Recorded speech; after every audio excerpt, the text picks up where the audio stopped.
കൊത്തലങ്കോയുടെ നിലമ്പൂരുള്ള പ്രവർത്തനം ആരംഭിക്കുന്നത് 2017 2019 കെട്ടിടപ്പണി പൂർത്തിയാക്കുകയും ഭിന്നശേഷിക്കാർക്കുള്ള തൊഴിൽ പരിശീലനം ആരംഭിക്കുകയും ചെയ്തു. ഈ കാലഘട്ടത്തിലാണ് നിലമ്പൂര് വെള്ളപ്പൊക്കം ഉണ്ടായത്. ആ സമയത്തും കൊത്തലങ്കോ ഇവിടെയുള്ള ജനങ്ങൾക്ക് ഒരു സഹായഹസ്തമായിട്ട് മാറി.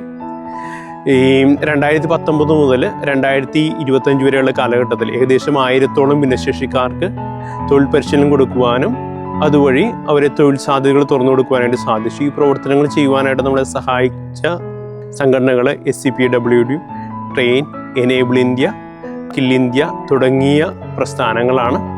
ഭിന്നശേഷിക്കാരായ വ്യക്തികൾക്ക് തൊഴിൽ പരിശീലനം കൊടുക്കുക, അതുപോലെ തന്നെ അവർക്ക് ജോലി സാധ്യതകൾ തുറന്നു കൊടുക്കുക, അതുപോലെ തന്നെ അവരുടെ കൗൺസിലിംഗ്, ഇങ്ങനെയുള്ള കാര്യങ്ങളാണ് ഇവിടെ നടത്തുന്നത്.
ഭാവിയിൽ ഭിന്നശേഷി മേഖലയിൽ ഗവേഷണം നടത്തുവാനായിട്ടും അതുപോലെ തന്നെ ഭിന്നശേഷി മേഖലയിലുള്ള അധ്യാപകർക്ക് പരിശീലനം കൊടുക്കുവാനുള്ള ഒരു സ്ഥാപനമായിട്ട് വളർത്തിയെടുക്കുവാനായിട്ടാണ് നമ്മൾ ആഗ്രഹിക്കുന്നത്.